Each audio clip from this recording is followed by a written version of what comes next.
ठोकी बेटा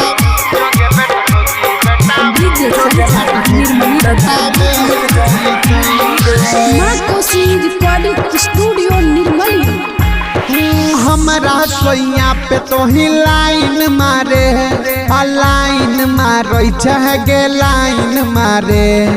हमारा भतरा पे तो ही लाइन मारे लाइन मारो गे लाइन मारे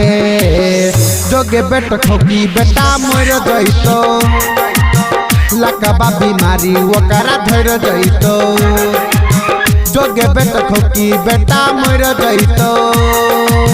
लकबा बीमारी ओकरा धर जइतो हमारा सोइया पे तो ही लाइन मारे लाइन मारो गे लाइन मारे हमारा भतरा पे तो ही लाइन मारे लाइन मारो गे लाइन मारे जोगे बेटा खोकी बेटा मोर जइतो लकबा बीमारी ओकरा धर जइतो गे जोगे बेटा खोकी बेटा मर जइतो गे लकबा बीमारी ओकरा धर जइतो जोगे बेटा खोकी बेटा जोगे बेटा खोकी बेटा मर जइतो डीजे संचार निर्मली बाजार। Presented by NAV Films Nirmali. बहुते दिन से देखै छी तोरा अब नहीं चुप हम रहबोगे अब नहीं चुप हम रहबोगे बहुते दिन से देखै छी तोरा अब नहीं चुप हम रहबोगे हल्ला कर बहु पूरा मोहल्ला सबके बात ही कहबोगे हमारा भतरा पे तू लाइन मारे लाइन मारो किया लाइन मारे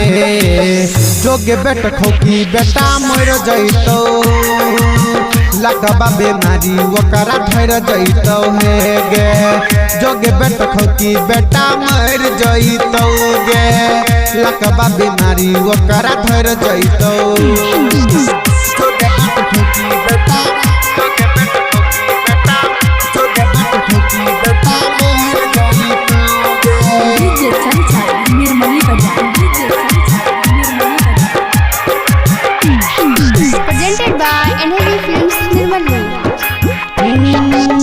अपना सही से मन नहीं भर रही छोता राजावा संगे मुँह मारई छे राजावा संगे मुँह मारई छे